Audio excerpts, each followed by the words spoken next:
Ladies and gentlemen, welcome to Hero Movie Podcast, your greatest source for superhero movie discussion in the multiverse. I am your host, Adam Portrais, and I'm joined by Sweet Shanti from the internet. I've also eaten a baby. And of course, Bruce Leslie. I'm a prickly pear, and I've always wanted to go on a long train ride. Oh, and we are taking that sweet, sweet frozen train ride on down through the tundra of, well, apparently the world. But we'll be talking about that today because it is time to vote, and all of those lovely, lovely people over at patreon.com/HMP have voted. And, you know how to read your podcasting catching material of sort. You know we're doing Snowpiercer, but we're going to talk about that a little bit later. But we do want to say thank you to all those people who support the show over at patreon.com/HMP. But if you can't do that, my goodness, you might as well go over and give us a 5-star review on iTunes, a.k.a. Humdinger. Humdinger! And this one comes to us from, I like this, because to me, this is the smartest way to get some free advertising for nothing. This one comes to us from Graves Law Firm.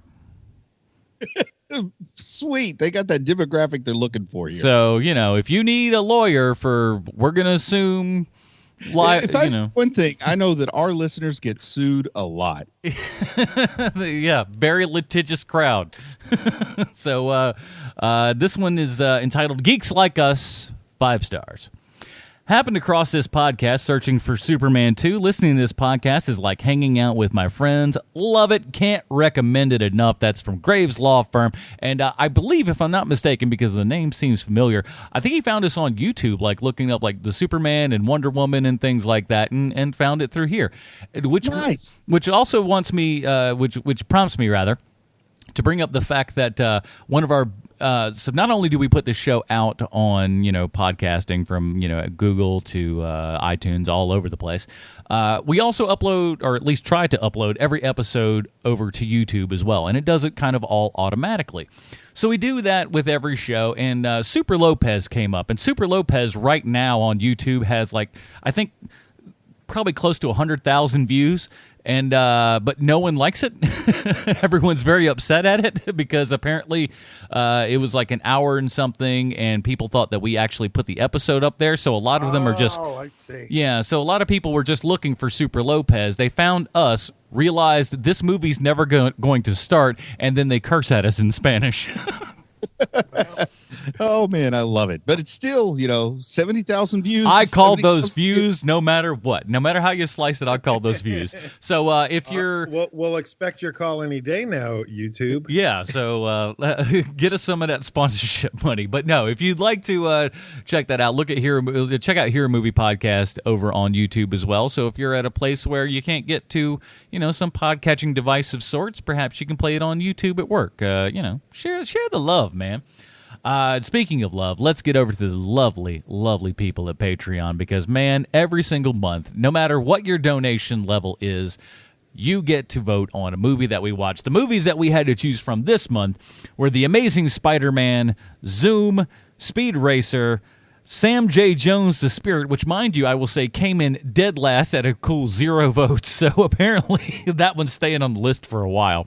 But the big winner by a landslide was Snowpiercer. So here is the trailer Yay! for Snowpiercer. This chaos.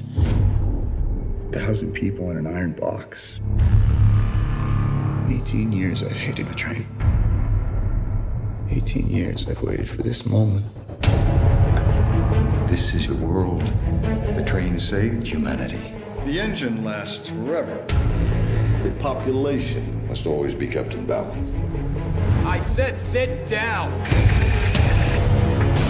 Passengers, eternal order flows from the sacred engine. We must occupy our preordained position. I belong to the front. You belong to the tail. Know your place. Keep your place. Those bastards in the front think they own us. We'll be different when we get there. What you say? We take the engine. And we control the world. When is the time? Soon.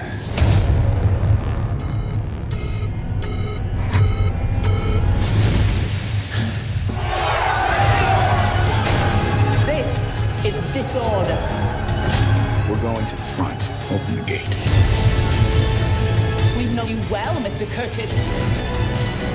I'm watching you. Precisely 74% of you shall die.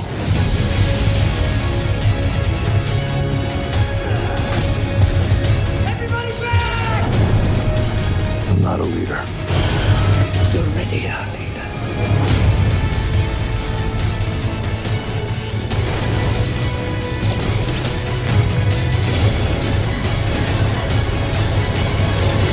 This is your destiny.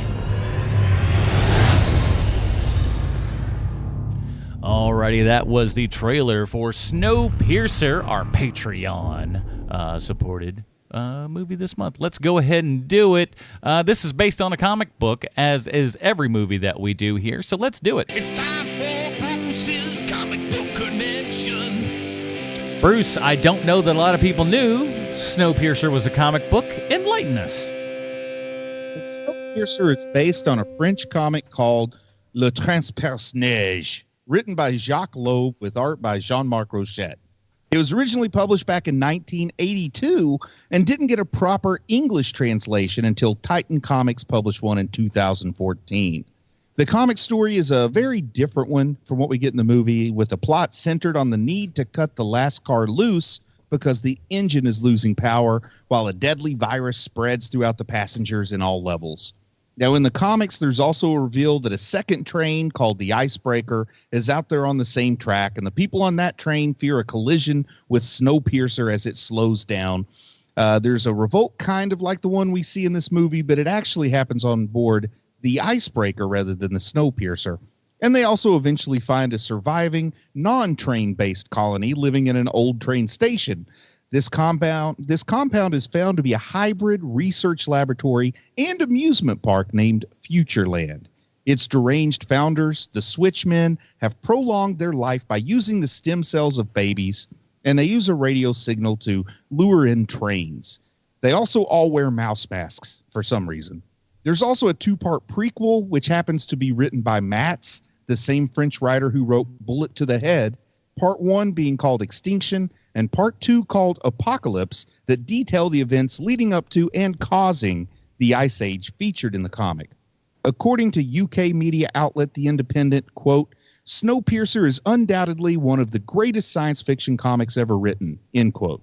It's fairly obvious that the train in the story is a metaphor about class warfare and the fate of the underprivileged, but still it gives us a story sufficiently interesting to keep opinions of the comic from breaking along socio-political lines. The artist Rochette has been praised for creating the subtle and emotive facial expressions and excellent character work. Sadly, the original writer, Jacques Loeb, passed away after the first story arc, and Benjamin Legrand took over for the sequels. If you're looking for a story with a silver lining, a happy ending, or a nugget of inspiration, the Snowpiercer comic isn't going to have it. But at least one reviewer stated, and I quote, "The beauty and hopelessness of this book stays with the reader long after the final page," end quote.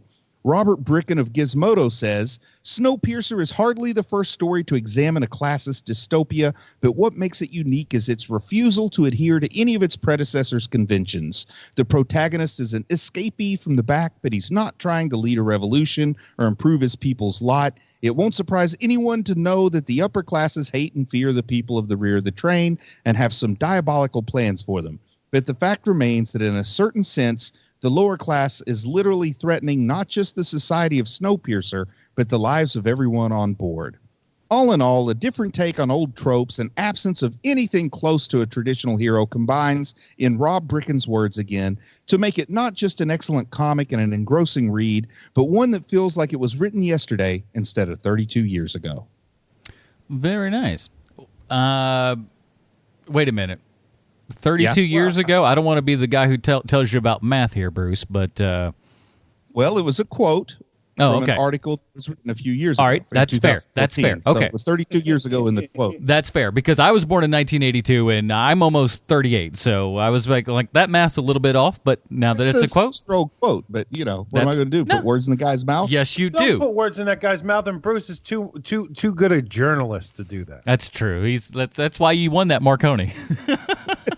Yes. Well, here's the IMDb plotline. As we know, IMDb always 100% correct in everything they say and or do. In a future where a failed climate change experiment has killed half of all life except for the lucky few who boarded the Snowpiercer, a train that travels around the globe, a new class system emerges. The stars Chris Evans, Jamie Bell, Hold on. Half of all life? That's It's half all life. killed all life except for the lucky few. All right, I read it a little bit quickly. Fine, fair. And you point out my 32 years. That's true. All right, listen. Bruce is the best, and I thought I'm it was the the worst. IMDb review that was saying. Hey, that. listen, IMDb's half wrong most of the time. Like I said, starring Chris Evans, Jamie Bell, So Tilda are Swinton, you. Ed Harris, Kanko Sung, John Hurt, Octavia Spencer, and more. Directed by just now Oscar winner Bong Joon-ho. Dang right. So good for him, man. But so this was his kind of a big foray into American filmmaking. Didn't do super well English for him. language. I wouldn't call it American. I call it English language. Well, fair enough. English language. Because the U.S. release of this movie was an absolute disaster. I mean, do we want to talk about that a little bit? Yeah. Domestic made $5 million. And I mean, we need to talk about the reason though that it wasn't released wide. I mean, it made a decent amount per screen, but it was released on like 8 screens and stuff like that. But the whole U.S. release was held up by Hollywood's least favorite producer, I would say, at this point, and that's Harvey Weinstein. Yeah, this was definitely at the tail of the whole Weinstein thing and whatnot. And one of the big things was way back in the day. These were guys who were known to just be able to get your small independent film into 1 billion theaters, and they were really good. But like once they left the whole Miramax thing and started the Weinstein Company, all that cachet just disappeared. And like it was so tough outside of like Tarantino stuff. Most of the things that they put out like pretty much hit the dirt right away. And I want to say my hat's off to Bong for being an auteur, because Harvey basically said, change these things or we're not getting a U.S. release. And he's like, okay, no U.S. release, I guess. Yeah. Yeah. He thought Weinstein thought that American audiences would be too stupid for the movie that he made.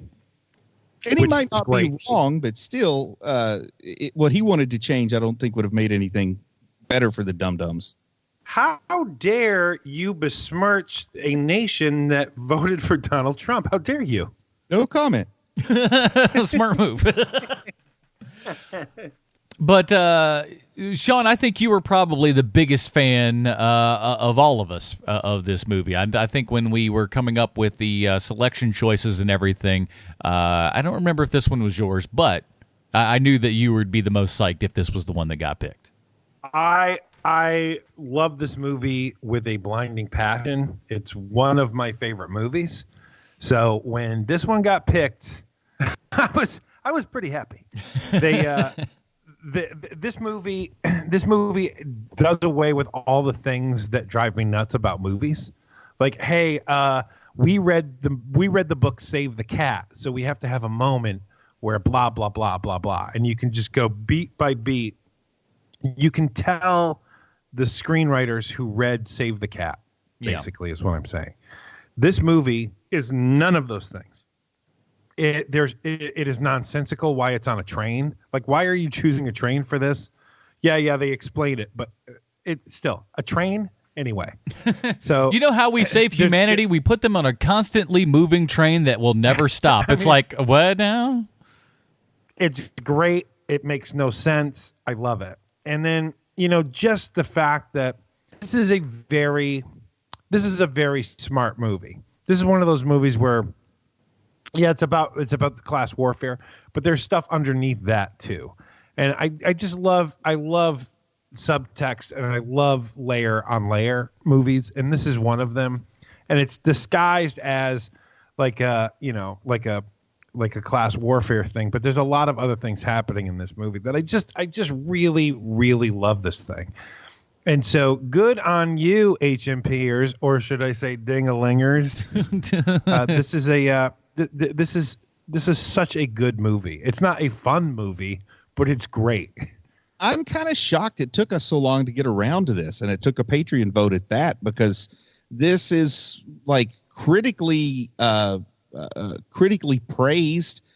hugely beloved on like Rotten Tomatoes and IMDb with high ratings, which everything by Bong has like super high Rotten Tomatoes ratings, which probably tells me that guy's going places, right? He's got a little something going on, I guess.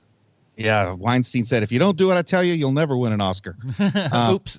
Isn't he involved with the Underdog remake now? I do not know the answer to that. He is not. He is not, sir. But you know, the thing, it just surprised me that it took us this long, and a big part of that has to be because it was sort of a direct to video. You know, it had a limited release, but it was kind of a direct to video, and it probably just kind of got missed in the shuffle when we were doing stuff. But I'm kind of surprised it took us this long to get to a movie that so many people like. And I would say that, you know, not going to lie, winning that Oscar really made us think about putting this movie on the vote. Yeah. Now, have you guys, I mean, maybe you've seen Parasite. I mean, how familiar are you guys with Bong Joon-ho's filmography? I am familiar with it. I've only seen this in Parasite, but I've seen a whole lot of trailers for Okja, which looks crazy enough that I should be watching it right now. Yeah, I think you would like that movie, Bruce. Those are the three that I've seen. I've seen Snowpiercer, Okja, and Parasite. Okay, good. Because those are good. The Host is really good. Mother is pretty good.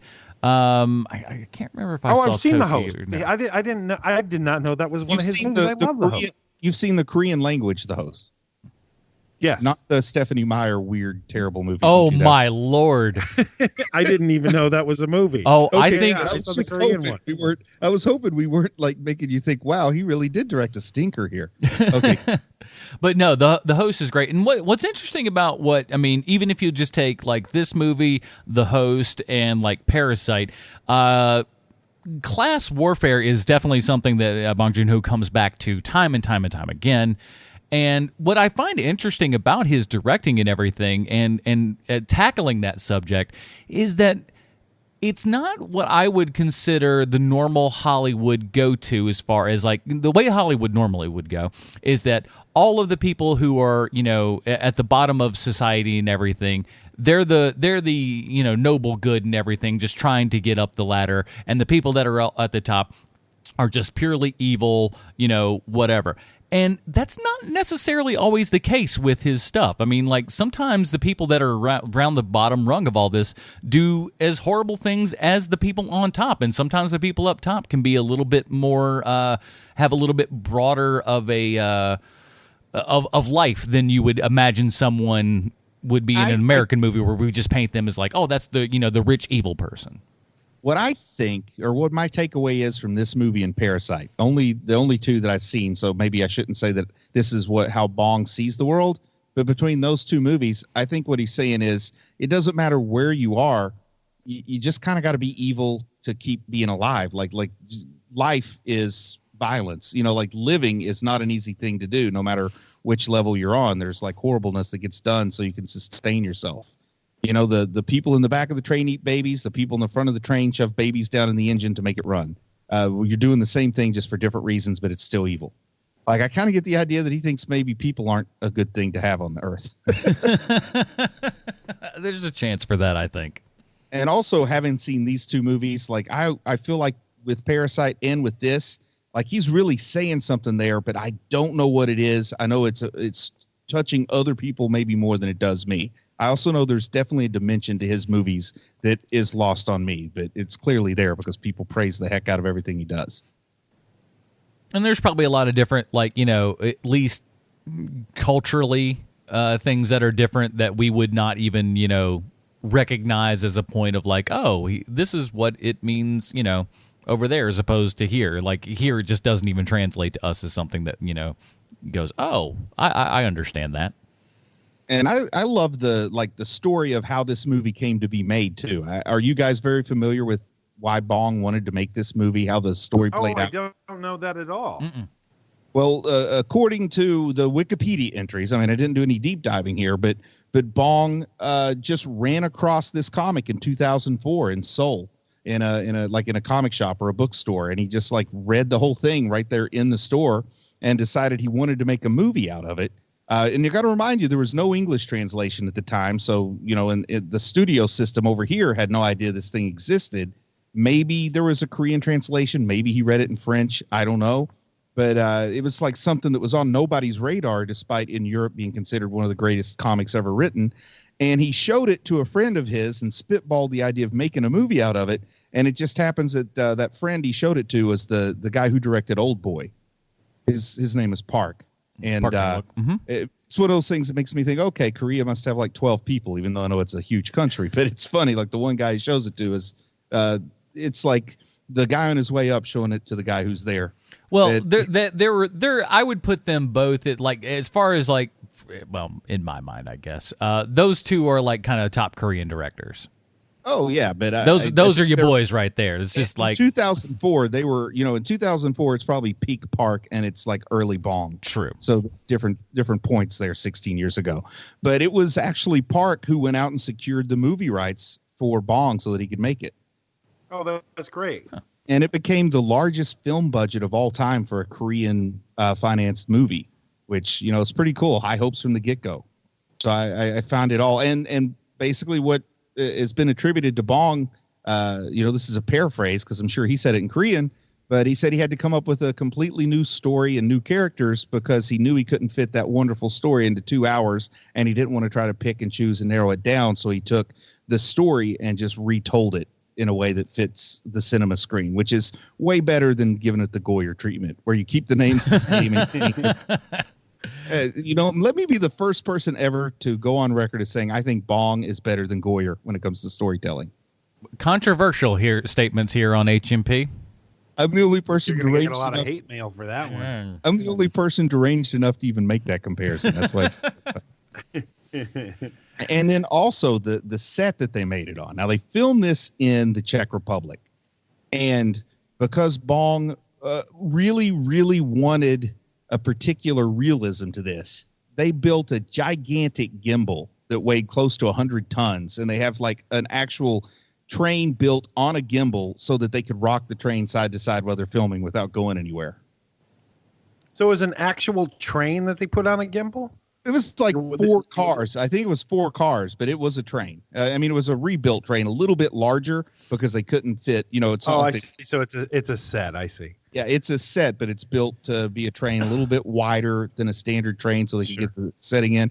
But it's really good, interesting to read about it because they talked about the cart that was the aquarium. They really built that, and then once they built it, they're like, the set builders built it. Then the lighting folks came in and said, you can't light this. This is like impossible to light. And they had to like invent new ways to light it. It's great reading about it. But considering the largest budget of any Korean financed film is still a small budget by Hollywood standards, like 45 mil or something like that.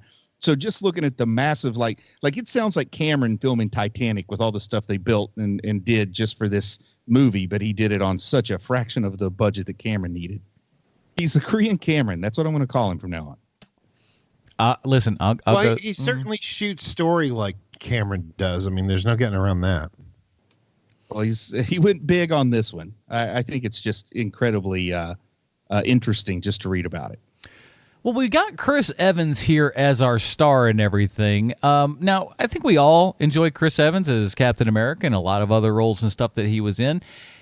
Part of me, though, while watching this just was kind of like, is he too much of, and again, this could be Captain America cloud in my mind, and I'll certainly cop to that, but is he too big of a guy, I guess, to, like, I don't feel like he's an everyman in this. I don't feel like he would be at the back, especially for 17 years, kind of poring over the same thing. I'm watching this, and I'm like, who I would think would be, like, at least as far as how they kind of portray him in this movie, I think John Krasinski probably would have done a good job of just being a little bit more everyman than Captain America here.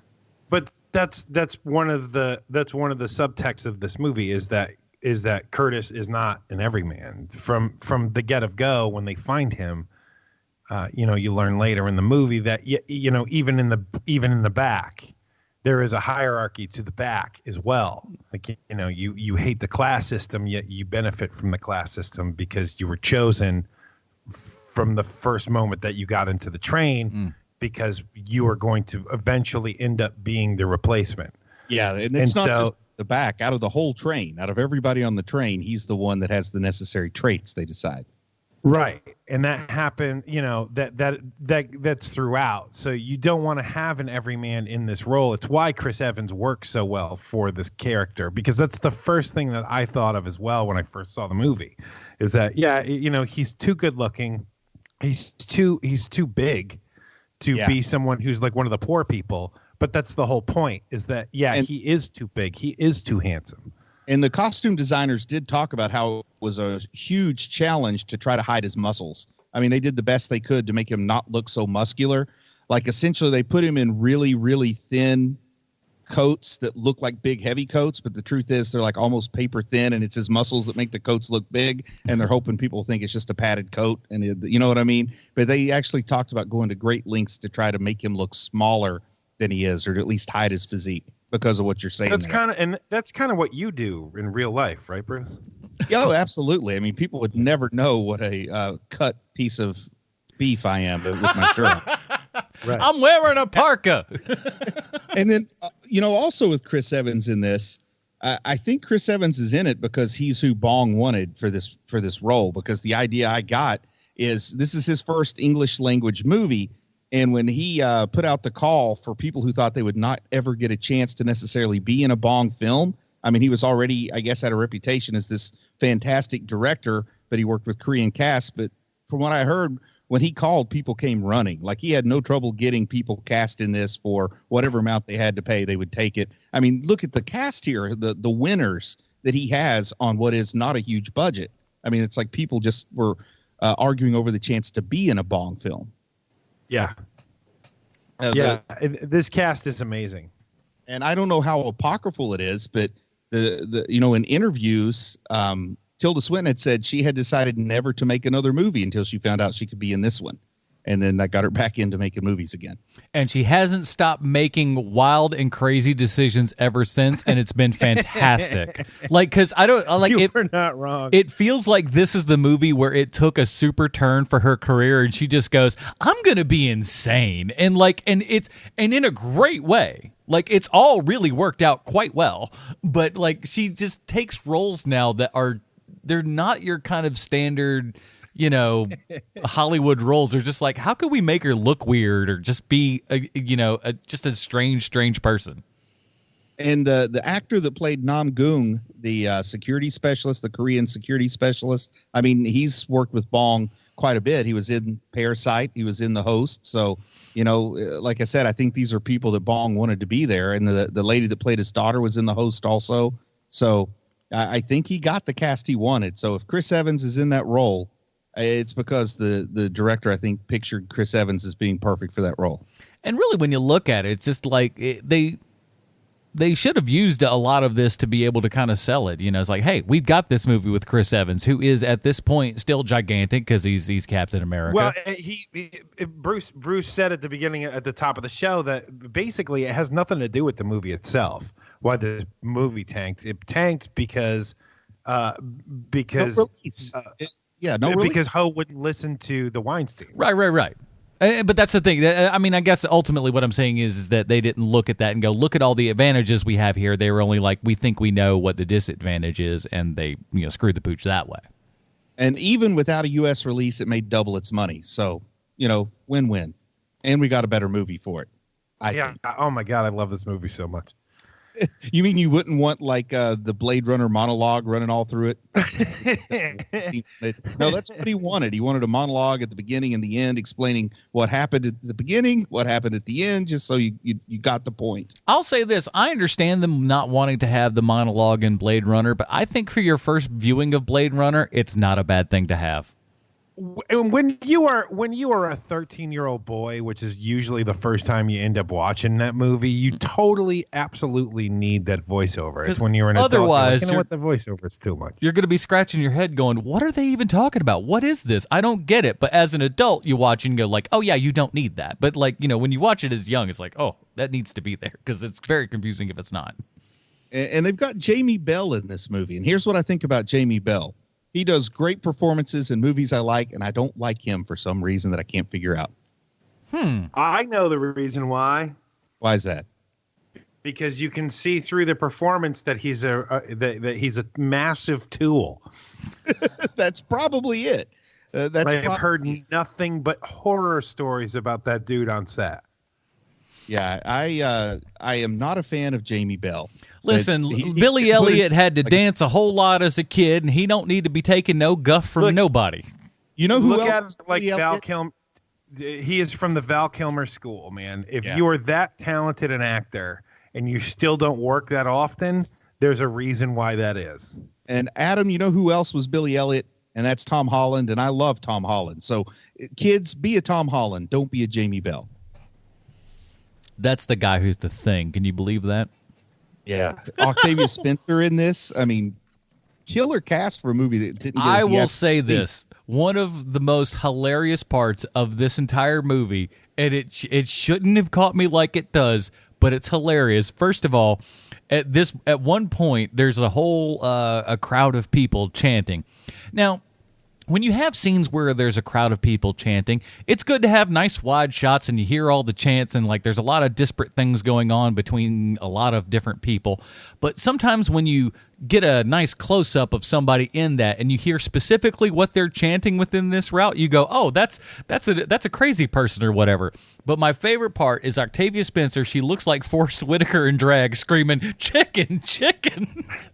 It was the funniest thing I'd ever seen in my life because it was just so awkward and weird, and like she looked like she didn't quite understand what she was doing at the time. She looked a little bit lost in the scene, but she was just like, yeah, chicken, give us some chicken. And I hope she has that on her roll that her agent sends to casting directors, just her yelling that scene. Just looking confused like a little kid lost in the mall. Chicken, and their face is all busted up. It's like, what am I watching here? This is great. I also wonder where this train was parked when everybody got on and it took off, because man, they seem to cover a lot of geography in the accents that have stuck around for 17 years.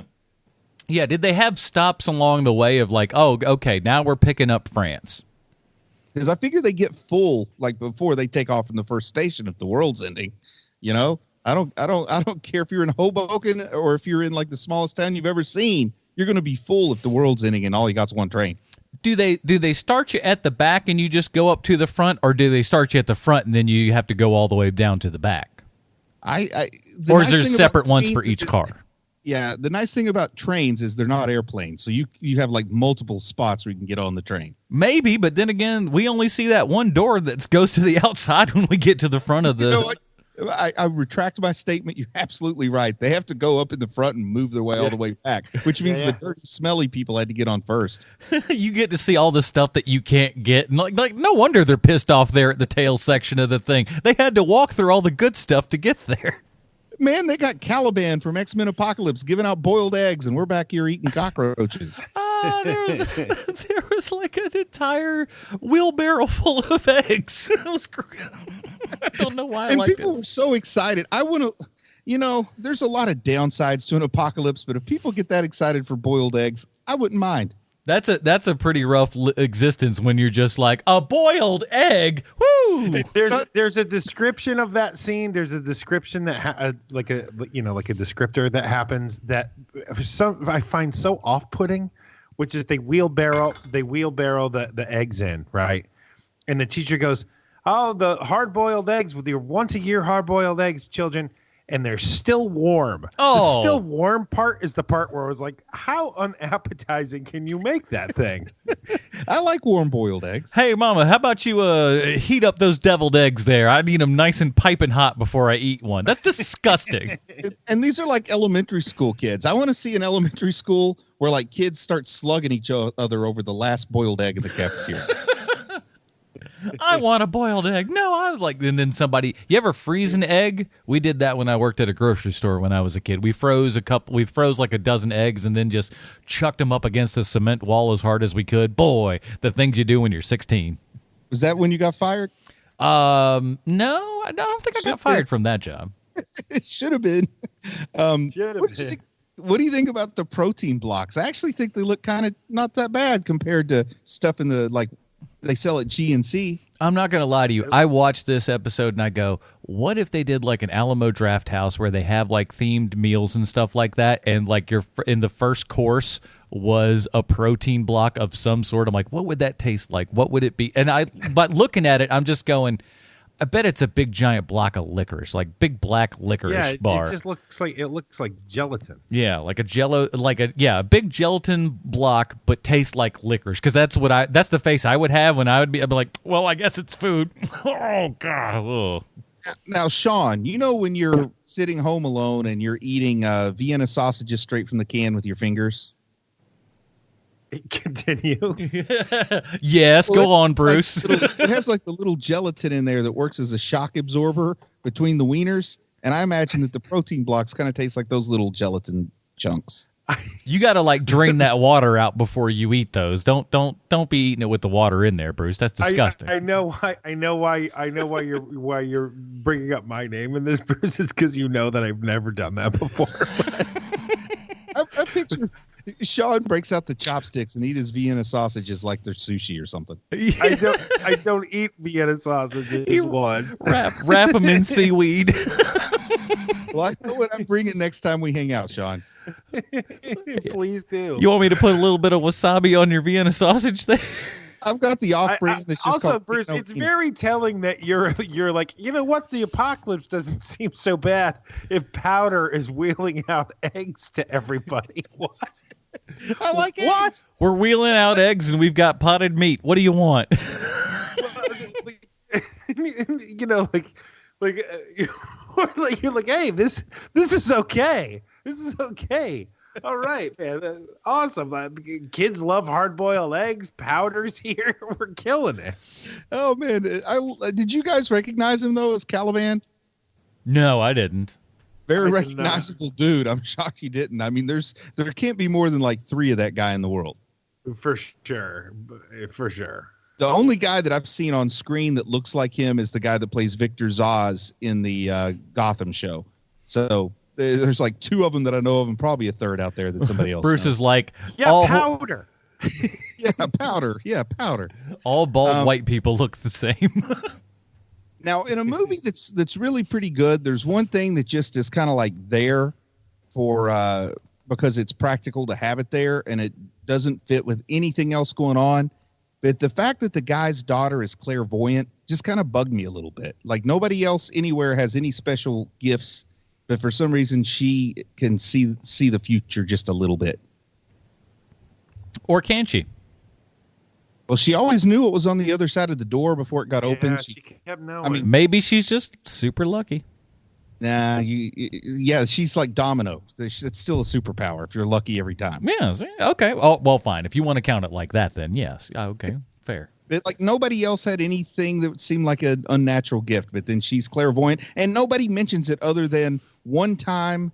I think one time Chris Evans asks her like, "How can you do that?" And she doesn't really answer. It seems like one of the very few times in this movie where they just didn't go all the way with that plot line. Like it just got dropped.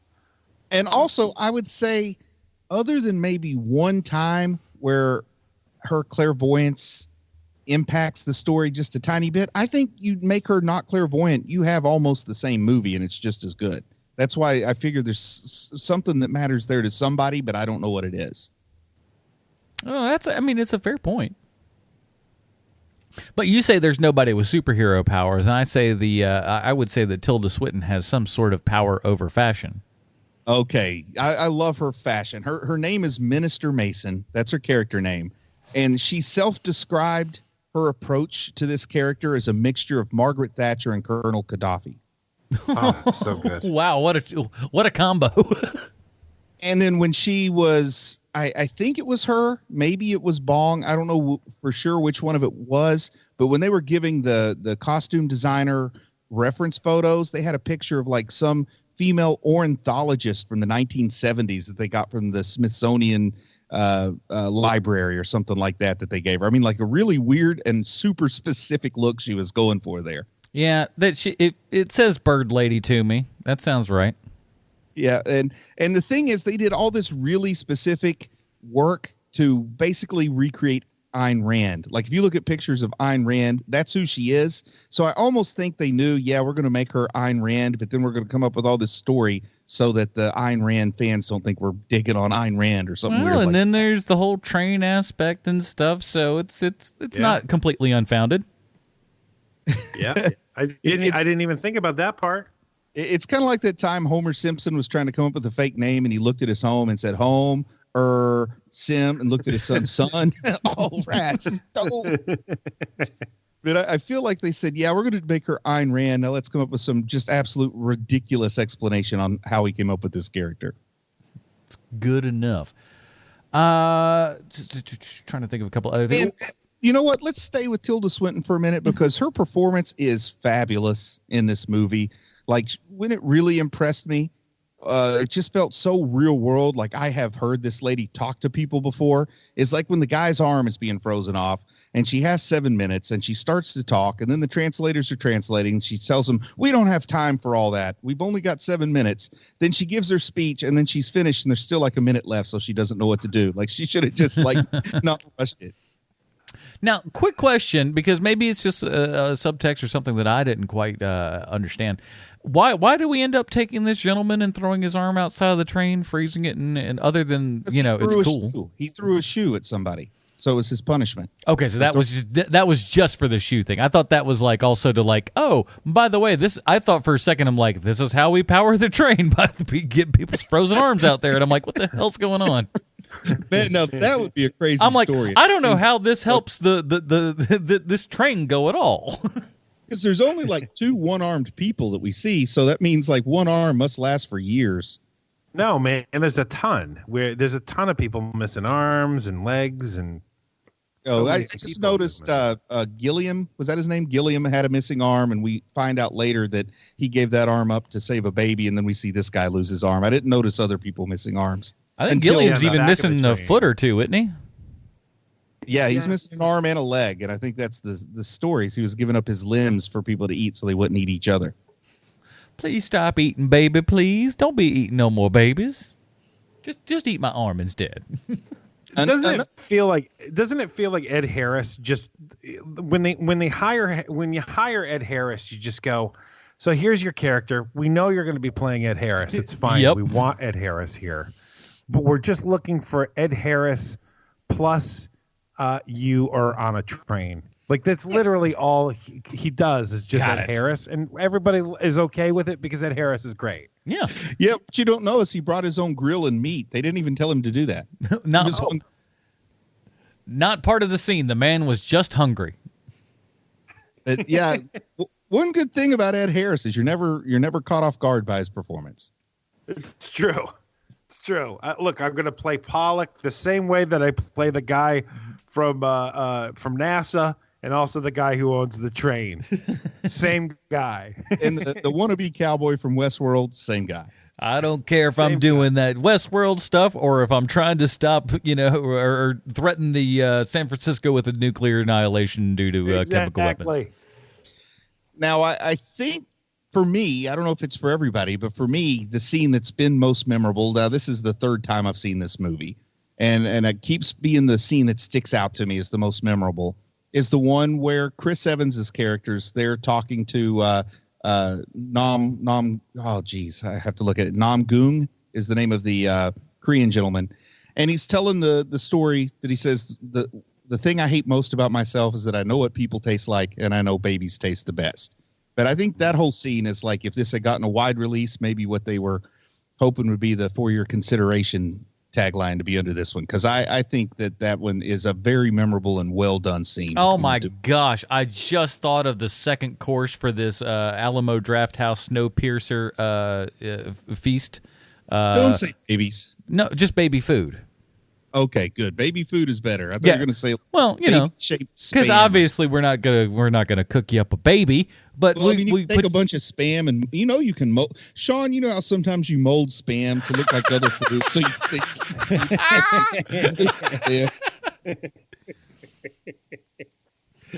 you can also do that with this stuff called menudo, if you're familiar with it. Wasn't Ricky Martin in that? Exactly. It's beans, right? Maybe. They say don't ask and we won't tell. That's how they market Menudo. Just eat it. Just eat it. Shut up. Shapeable food product. That is kind of how they fed us food back in the day. They were just like, oh, well, guess what? It's food. Just eat it and shut up. Otherwise, you don't get any food. It's great for making a fake finger and taking it to Wendy's and put it in the chili. The Menudo does. This guy and his chili fingers. But yeah, I think that scene is for me the most memorable. Do you guys think that one really sticks out? Yeah, I mean, geez, man, that's the acting powerhouse scene for sure.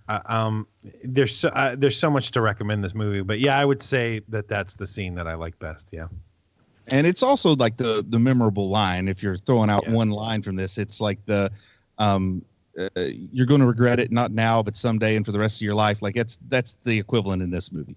Yeah, y'all remember, baby, or Spock, I'm your cousin, something like that. I don't know what the Star Trek one is. I just made that up. I did thoroughly enjoy the school kids car. I don't know why I enjoyed it as much as I do. Maybe it's the eggs. Who's to say? Because Allison Pill is she is great at being somebody you don't want to be around, but it's fun on screen. Yeah, like man, look, I am very, very certain that she's an attractive lady, but she has the weirdest shaped head of anyone in movies right now.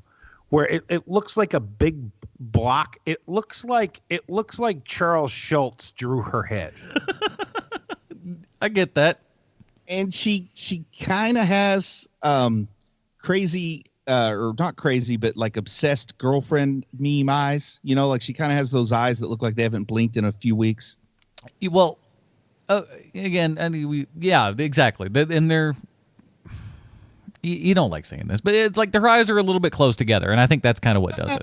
I didn't notice that so much. I just think for effect, she's great at playing characters that seem like, man, I hope I don't have to go on a car trip with just me and them for over 30 minutes. Yeah, she looks like the girl that would stab you. It's not that the eyes are just close together. It's that all the entire all of her features on her face are close together. That's what she has and she has a really big head. So it's like everything just moved to the middle of the head. She has a normal-sized head with a small face. That's what she has. There it is. But yeah, she's great in that role of it's just somebody that's has this kind of fake veneer and everything over that you feel like there's something that could be quite violent and everything behind the eyes, and then it turns out to be so. It's good. Now, what do you think of the reveal that the kids are working? First off, we knew this thing was running on kids. From the first scene where they're coming in there and taking kids.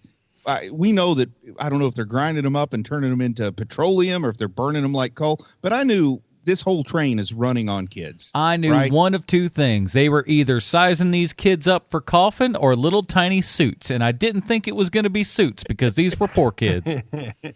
Yeah, but I thought it was about harvesting organs for the rich folks. So the fact that they were just using them as machine parts is a little more humane than what was in my head the first time I watched this. Well, we can debate that because was it? I don't know. Sometimes you might think a life of misery and servitude might be worse than a quick painless death without knowing any suffering, but that's a whole different debate. But the kids working down in the engine, this is where I get with Bong, where you have two choices at this point. Either you take some kids and put them down in the engine so everybody else can live, or we all just agree we would rather die than be the kind of monsters that put kids in a train engine so that it would run. And I kind of think for me, and everybody make their own decision, but I think this is something Bong is kind of trying to get you to consider is there a point where what it takes to survive is worse than just accepting our time is done? Because, if it forced me to confront the fact that my choice is for humans to go extinct or to shove kids in a train engine for humanity to go on, I think I would just choose, what? We had a good run. Let's leave this place to the polar bear that's out there. I don't know. You put the bad kids underneath the train thing. I mean, sure, the size requirement's important, but, there are no bad kids. They're only bad trains. I will say this. I think that I wish they would have, at least for the first shot of the reveal of the kid under the kind of floorboards there, if you will. I wish it was a little bit longer because I did have to rewind the first time and just be like, oh, wait a minute, what's going on here? Oh, there's a child. Okay, I mean, because the shot wasn't clear enough and not for my taste at least, didn't stay on long enough. So I was a little bit confused. I'm like, wait a minute, what was underneath the thing? All I saw was some parts. And then, watching the second time, you're like, oh, the kid looking up. Okay, I got you. And the security engineer, the one that they got out of the, Namgung, he says, why don't we try a third path? Like maybe we will die out there, but maybe we won't. It's got to be better than what we're doing in here, Yeah. And so Bong does offer us that there's that third option out there. But I do like how they did crib it and everything, and it's just great storytelling where they're coming through and then seeing that plane, they're going down looking specifically again. Oh, now, and you find out later, now we see more of this plane, so this ice is melting. There's a chance for survival out there. So I thought that was a great little addition. And even the cause of the ice age is different in this movie than it is in the comics, but in Bong's story, global warming was getting out of hand. There's this chemical that scientists invented called CW7 that they're going to release into the atmosphere to halt global warming, but they overdid it and caused an ice age, where he's saying we could have died slowly with global warming, but because we were do anything for our own selfishness, which is weird because that's how global warming probably got started. And then we're swinging too far the other direction. And it's like, you know what? You just need to grow old and die gracefully instead of trying to live forever. And I agree with that because there's not a lot that we're going to be able to really do. But yet it seemed there was a bit of hope on the other side as well. So as dire as the situation was, there a glimmer of hope was on the just cresting. And that's totally just movie. There's no hope at the end of that first volume of Snowpiercer. No, there is not. That's the one I have. Yeah, that's really the only one you need to, Sean. They get pretty ridiculous when Legrand comes on and they're just kind of stretching it when the second train shows up and all that stuff. Oh, really? Yeah, not worth it. Just stick with the first one. You got the winner there. The big old gigantic parkas, the parkas that I will call, using the words of this movie, but Namgung said he knew an Eskimo lady, an Inuit lady, an Eskimo. Where do they get those gigantic parkas on this train? Because there's a whole lot of scenes going down where they are not lugging two humongous bear corpses with them, which is what those parkas look like. Well, it's weird because the kids at the dance party are wearing those jackets. Oh, so they kill them and take their fur coats. Now that makes sense because those absolutely look like what someone wants you to think an Eskimo would wear. And I don't personally know what an Eskimo would wear, but it absolutely looks like what would be in a children's book about Eskimos, Right. Or some super offensive thing from the 50s that's supposed to be educational. Fuzz around the hood. Nanook of the North, that faux documentary. Yes. I'll just say, since we're kind of at the end, also. Yeah, we should wrap it up. Yeah, the first thing that went through my mind once the train crashes, and I'm inferring that everyone died except for the kid and the daughter, the Korean daughter that's out there with the kid. The first thing that went through my mind is, I bet they're going to try to eat that polar bear. Well, yeah, I mean, if you see an animal, bear's going to try to eat them. The game is afoot. Bring it on, polar bear. Well, before we get to our final analysis and review for this entire movie, we need to we have to. It's in our souls. We have to find out how this movie relates one-to-one with Sylvester Stallone. Thank you, Adam, my co-host on our new podcast, Clone Wars 30 Questions. Thank you, sir. I have a prepared statement. Oh. That was seamless. Perfect. Seamless transition. Your old pal, Sweet Shawnsy from the internet, has been doing the Stallone connection for a while now. It's gotten to the point where I don't have to look it up with some actors. If I see John Hurt, there's a Stallone connection. Same with Ewan Bremner. And sure, I could just reach into the vault and pull out a Stallone connection from the past like it did last week, but I'm not going to, because this week's Stallone connection is the director of Snowpiercer, Bong Joon-ho. On May 26, 2019, Bong Joon-ho won the top prize at the Cannes Film Festival for his film Parasite. The Palme d'Or got it right this year, as did the Oscars. But very much like the Oscars, sometimes Cannes gets it wrong. For instance, in 2006, the winner of the Palme d'Or was The Wind That Shakes the Barley, a movie I've seen. And while it's good, it isn't the best movie that was released in 2006. For those of you who might not remember, 2006 was a huge year for movies. It was the same year that gave us A Night at the Museum and Scary Movie 4. The highest grossing movie of that year was Pirates of the Caribbean, Dead Man's Chest. Are you kidding me? Is that what came out in 2006? Oh, well, Cars was in second. Followed by X-Men, The Last Stand. Holy hell, these movies are awful. Superman Returns, Ice Age, The Meltdown, Happy Feet. I forgot those were even movies. What a terrible year. No wonder why Marvel completely took over the box office. X-Men Last Stand was the third highest grossing movie of that year, and that movie sucks. Anyway, on May 16th, 2019, Bong Joon-ho, who directed the movie Parasite, won the big award of the Cannes Film Festival, and attending that ceremony was none other than the only guy in the 70s who didn't try to start a vanity singing career, Sylvester Stallone. He was there to promote Rambo: Last Blood, which was weirdly not up for any awards at Cannes. What? Completely shafted. He can be seen in pictures wearing a tuxedo with white pants and a black jacket, which is a total baller move if you got man ass for days, which Stallone totally does. He was also there to present an award for the second prize at Cannes, which went to a director I didn't bother to write down because it adds nothing to my bit. And there you have it, ding-a-lingers. This week's Stallone connection is none other than Bong Joon-ho. I'm Sean Kovacs. You are so very welcome. Thank you, because I certainly wouldn't. I mean, of all the people, I would not have chose him to be the connection for this. But that's why we play the game, everybody. That's why you play the game. Well, over at Hero Movie Podcast, we have our own patented Robin rating system if you'd like to check that out. And, of course, get access to all of the finest superhero memes I can find. Head on over to Facebook.com/Hero Movie Podcast. The Robin rating system's right there at the top of the screen. Throw us a like, why don't you? Bruce, where does Snowpiercer fall on the Robin rating system for you?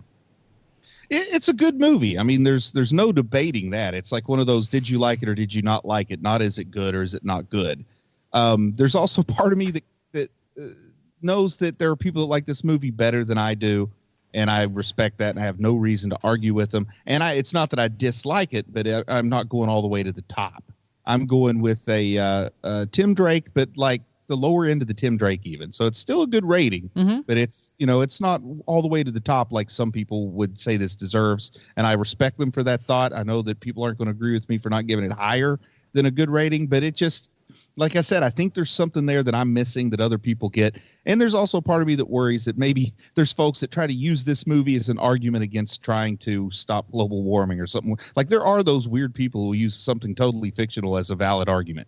Well, you don't want snow, do you, Bruce? Hello.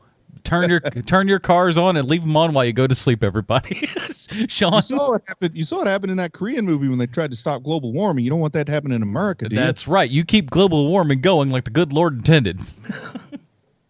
Sean, what's your rating for this?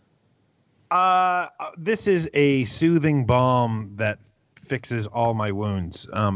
The last thing that we've seen that I really liked was Lone Wolf and Cub. Love that movie. But everything else we've seen has just been awful and been like work to watch. So this was just so nice. I love this movie. It just hits all of my buttons. I'm going to use this as a method to stop global warming. I just love everything about this movie. It's a total Dick Grayson for me. It is the best movie. Man, actually, I can't even say that because I really do love Lone Wolf and Cub. It's between Lone Wolf and Cub and this for the best movie we've seen this year. You hear that, Patreon people? You've made an old podcaster very, very happy today. Good job.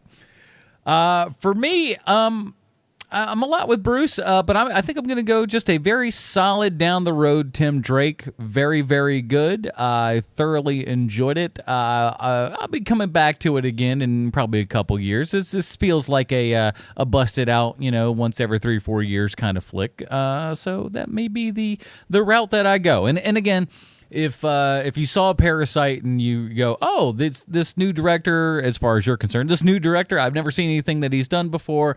This is definitely one that's very approachable for American audiences to check out. And as we're recording this, it's up on Netflix right now, so it's a very easy thing to check out. So check out Snowpiercer, man. That's a high review from all of us here. Thank you very much to those people that supported the show over at patreon.com/HMP. Like I said, no matter what level you donate at, you are able to vote on the movie that we watch every single month. And we'd like to thank all of those fine people for their patronage of this program. These 300 episodes, and I gotta say, I'm so happy that we are here. We don't like making big giant episodes. We did like a fancy episode 100, and that's gonna be about it. The rest are just gonna be nice, awesome things like this. But 300 episodes, and I gotta say, I'm always happy every week to sit down with you guys and talk silly little superhero movies and all the other fun stuff that we do in all of our other podcasts. So congratulations, boys. And we promise to make a big deal when we get to episode 1 million. Yeah, once we get to that 1 million episode, whoo, the party poppers will be coming out in style. But the next week, we'll talk about that in just half a second. How's that for a fun teaser? Boom! Bruce, where can we find more of your work on the internet? I'd love for people to go listen to my storytelling podcast, my 6-part little experimental thing over on Heroes and Villains, where I'm telling you the story of Nerd Spawn Genesis. So go listen to that if you haven't yet. Let me know what you think. I would love that. Sean, we got people all over the internet right now going, man, I got this Disney Plus and The Mandalorian is over. I'm sick of having to pay all this money for this. What's up, man? What I mean, is anyone going to have anything else to watch on Disney Plus that what they would enjoy and then find a podcast about later, which they can gush about on the internet?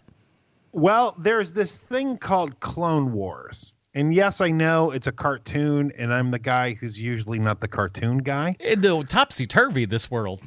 But I do watch and enjoy Clone Wars. And we have Clone Wars 30 Questions. It has come out the same day that this podcast has come out. So please check that out, where we ask 30 questions about each episode of Star Wars, The Clone Wars, Season 7. Available wherever you find finer podcasts. And next week, guys, we are going to be covering the entirety of Lock and Key. That's been on Netflix for a couple weeks. We've been kind of putting it off, give everybody a chance to get through the entire season, and we're going to be reviewing all of that as of next week. And of course, as always, breaking down the comic book connection and how it's connected to Sylvester Stallone. Why? Because that's what you fine people have come to know and expect. These 300 episodes, and we'd like to thank you for that, and thank you for reviewing us on iTunes, supporting us on Patreon, and all those good stuff. Until next week, when we're covering the entirety of Lock and Key Season 1. For Sweet Shanti from the internet, Bruce Leslie, I'm Adam Portrais. Stay super, everybody. Bye, Marty and Evie.